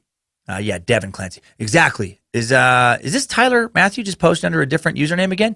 If you fucking murdered someone, Radix, and one of your relatives put some shared DNA willingly on a public site, yeah, they should absolutely be able to use that information to catch you. If you haven't killed or raped anybody, why are you worried? So much pushback on this in the comment section, by the way. A lot of it. And I don't like it. I'm very pro-freedom. But when it comes to assisting law enforcement to catch violent offenders, I'm going to give a little bit of that freedom up. Throw my DNA around all that you want. I have nothing to hide. User Peter Welsh goes super sleuth and catches what no one else in America was smart enough to notice. He's that much more intelligent than the rest of us. Peter posts, "So, he's going to go free because the police stole his identity. By using his DNA to set up a fake account, they broke the law in attempt to enforce. That's a big fat no-no." It's a big fat no-no, you guys. Somebody put Peter in touch with the Golden State Killer's public defender. Peter is going to have him walking out of that cell in under 5 minutes. No one knows DNA law like Peter Welsh. Better luck next time, Detective Holes. You just got Welsh. And then we have our weekly virtue signaler. For a bit, I was worried that they weren't going to show up. But then user Pyromen321 posts, "This Golden State Killer guy is a real jerk. We thought it, you said it, Pyromen321. You lit the internet on fire with that one, you virtuous flamethrower. Someday, if he gets a marked grave, which I hope he doesn't, I do think it should be inscribed with, 'Here lies a real jerk.'" And that's it for today's Idiots of the Internet. Idiots of the Internet. All right, before we recap and add a little bit of new info, I want to talk a little bit more about DNA investigations, because that's what we do here on the Suck. We give that extra info that the other podcasts covering the same subject aren't going to touch. Hail Nimrod. A SeaTac man was arrested Thursday, May 17th. Man, my birthday again. Keep showing up in this suck. For the death of a Vancouver, BC woman killed 31 years ago in Western Washington along with her boyfriend, thanks to more ancestral DNA-based sleuthing. Tanya Van Cuylenborg and Jay Cook of Vancouver, BC, were murdered in 1987, and William Earl Talbot II, 55, was just charged with their deaths. On November 18, 1987, Van Cuylenborg, 18, and her boyfriend Jay, 21, left their home in British Columbia for an overnight trip to Seattle. They arrived in Port Angeles around 4 p.m. from the Victoria Ferry, bought a ticket at 10:16 p.m. in Bremerton for the ferry to Seattle. And then later, Van Cuylenborg's body was found in a Skagit County ditch in a wooded area off Parsons Creek Road, November 24th. She was sexually assaulted and shot in the head. The Cook family van was found the next day in an abandoned Blue Diamond parking lot in Whatcom County. The day after that, Cook's body was found in Snohomish County along Crescent Lake Road near Snoqualmie River. He had been strangled. The DNA evidence detectives collected during the investigation did not match any profiles in any law enforcement database. The Snohomish County Sheriff's Office and the Skagit County Sheriff's Office worked with Parabon Nanolabs, which is very recently, in the last few months, DNA technology company in Virginia, to create an image of the suspect using a process called phenotyping, predicting physical appearance and ancestry from unidentified DNA evidence. They released a series of images of what the suspect may have looked like at the time of the deaths. And then from there, the digital file containing the DNA genotype data derived from the crime scene was also uploaded to GED Match. Promising matches were found for two of Talbot's relatives, and those relatives led police to William Earl, who actually closely resembled the the projected description. And then they collected William's DNA from a cup he used, and another suspect is behind bars thanks to very brand spanking new technology. God, and investigators predict that a lot of cold cases are going to be solved in a similar fashion. This is very, very fucking cool. All right, couple last thoughts on GSK. You may have heard he taunted victims and authorities with phone calls and letters. I mentioned a few calls. Yes, he quite possibly did, or others did impersonating him. We still don't know if it was him or not. He sent a poem to the Sacramento Bee in December of 1977. It's long, shitty, and boring, and we just had fun with poetry on Friday, so I'm not going to read it. Basically, it just goes on about how smart he is and how they should make a movie about him, and about how Sacramento deserves what he's given him. He's a piece of shit. Investigators also found 3 notebooks near one of the crime scenes in Danville that they believe to be from the GSK. The first notebook contains an essay on General George Armstrong Custer. It's so weird. It's like from his childhood. So, second contains a journal-style entry where the author writes about how a school teacher who made them write lines and how humiliating he found that experience. Like, so weird that this was him, that he's carrying around a journal entry where he's talking about how mean his teacher was in 6th grade. Like, what a fucking maniac. This is what he wrote in one of the entries. Mad is the word that reminds me of 6th grade. I hated that year. I wish I had known what was going to be going on during my 6th grade year, the last and worst year of elementary school. Mad is the word that remains in my head about my dreadful year as a 6th grader. My madness was one that caused by disappointments that hurt me very much. Disappointments from my teacher, such as field trips that were planned, then canceled. I swear to God, this is what he wrote. My 6th grade teacher gave me a lot of disappointments, which made me very mad and made me build a state of hatred in my heart. No one ever let me down that hard before, and I never hated anyone as much as I did him. Disappointment wasn't the only reason that made me mad in my 6th grade class. Another was getting in trouble at school, especially talking. That's what really bugged me, was writing sentences. Those awful sentences that my teacher made me write. Hours and hours I would sit and write. 50, 100, 150 sentences day and night. I write those dreadful paragraphs which embarrass me. And more important, it made me ashamed of myself, which in turn deep down inside made me realize that writing sentences wasn't fair. It wasn't fair to make me suffer like that. It wasn't fair to make me sit and write until my bones ached, till my hand felt every horrid pain it ever had as I wrote. I got madder and madder till I cried. I cried because I was ashamed. I cried because I was disgusted. I cried because I was mad. I cried for myself. A kid who kept having to write those damn sentences. My angriness from 6th grade will scar my memory for life. And I will be ashamed for my 6th grade year forever. I don't want to write any more sentences. I don't want to write anymore. God, what a fucking maniac. If that's, and then the last notebook was like a map of what appears to be a suburban neighborhood with the word punishment scrawled across the reverse side of the paper. Can somebody be that specific kind of crazy where because you had to write a lot of sentences in 6th grade and you had a couple field trips canceled, that then you go on and rape and murder? If he actually confesses that in court, if there was true justice in the world, he would immediately just have like a fucking sledgehammer smash his skull in. No. What? Are you serious? Because you had to write sentences. You're like, I'm so mad. I'm going to make the world suffer for my sentences. Oh, my God.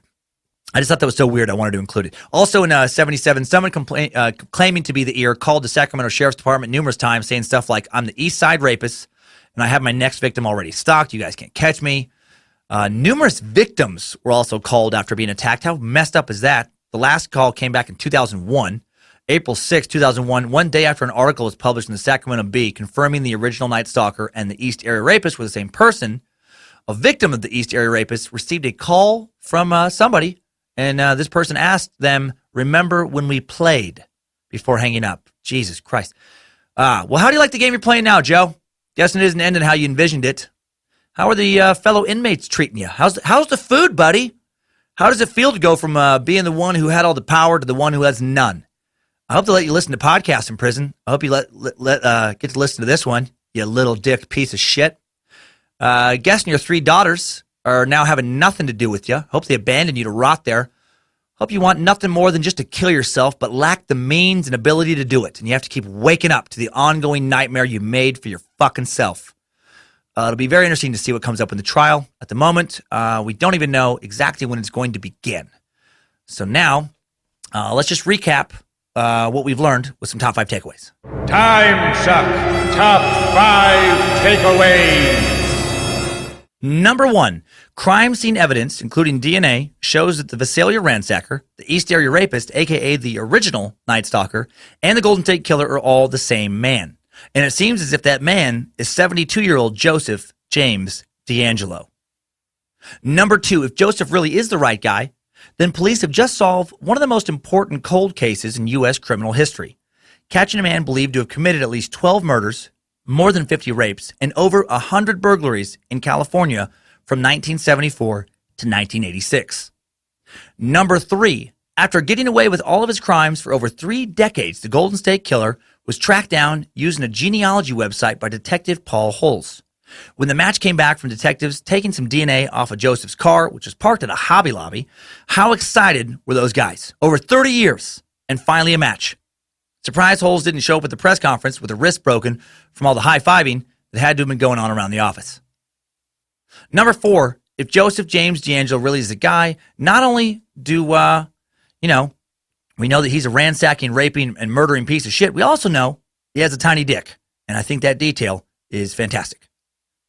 Number 5, new info. I'm guessing a fair amount of you listening who are somewhat familiar with the case keep thinking, when is this son of a bitch going to talk about Michelle Mcnamara? Well, right now. Michelle Mcnamara was a true crime writer who was married to one of my favorite comics of ever, Patton Oswalt, before she died in April of 2016. And she was obsessed with the Golden State Killer. Patton and her research assistant, Michelle's research assistant, Billy Jensen, finished her book about Golden State Killer, I'll Be Gone in the Dark, One Woman's Obsessive Search for the Golden State Killer, published posthumously. Of course, she is in fact the person who coined the moniker, the Golden State Killer, and her book was one of the primary sources for this episode's research. And she's credited for helping keep investigators interested in this long, long cold case. Patton Oswalt interviewed Detective Holes recently, hot for Holes, and said, Holes told me he regarded Michelle as his investigative partner. She wasn't just riding shotgun with me. He also offered some insight into the politics of the force, saying law enforcement is funny because even though, particularly in this case, we're the model of an interagency cooperative, there's still territorial boundaries. Michelle had the freedom to call anyone she wanted, whether it be victims or witnesses or original investigators across various jurisdictions, so she talked to people that I hadn't. and found out details that weren't written in the case files, and she would pass those details on to me. So very cool. She wasn't just writing about true crime. She was actively helping solve a case. Bummer she couldn't still be here with us when they caught him, but pretty cool that Patton is standing in for his deceased wife. Now that he's been caught. So rest in peace, Michelle McNamara. Timesuck Top 5 Takeaways. The Golden State Killer tossed in the suck pile. Man, gotta say, thank you for the wisdom of our space lizards. They voted in that topic, and I'll be honest, I wasn't interested in it initially. Didn't know much about the Golden State Killer. Didn't really care to learn, but so glad I do now. That was a very fascinating story for me. Fascinating, ongoing story. Love learning about the new detective procedures. I had no idea that piece of shit terrorized California for so many years, and it's weird how some criminals become more infamous than others. Like Richard Ramirez, way more infamous, previous to the last few months than the Golden State Killer, even though Golden State Killer had committed far, far more crimes. Cool learning about Detective Holes. Hot for Holes. Hope that dude makes a fortune on his book. He earned that shit.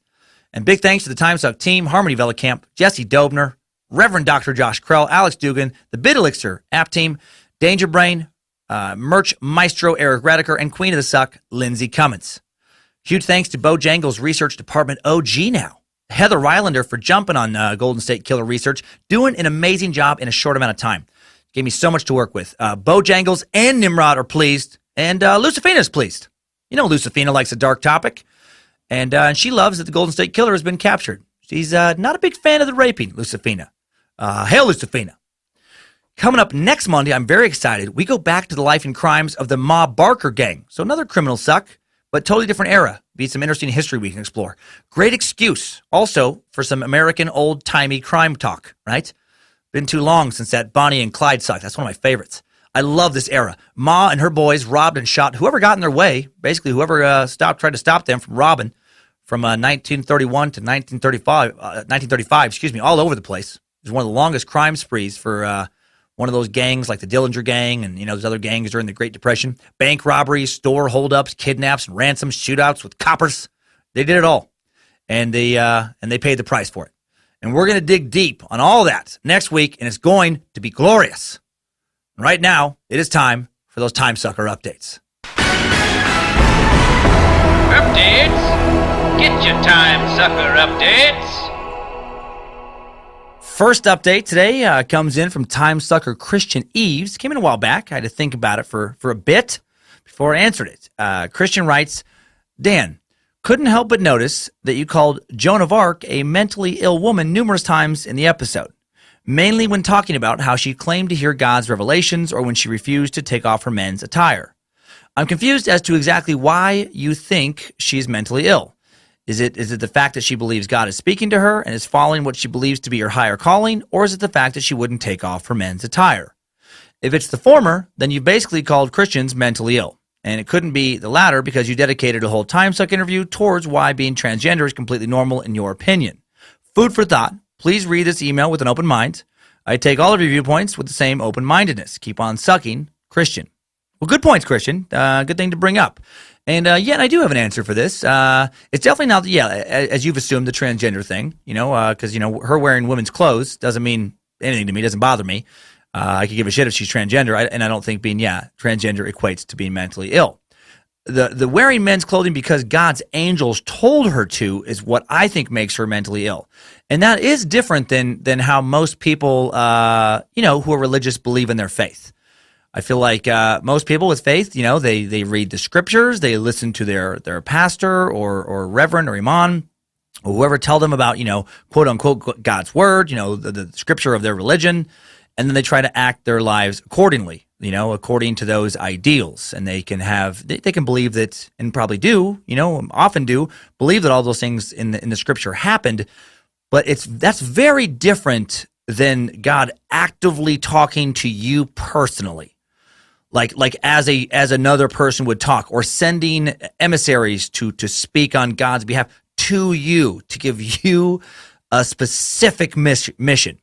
That screams of mental illness to me.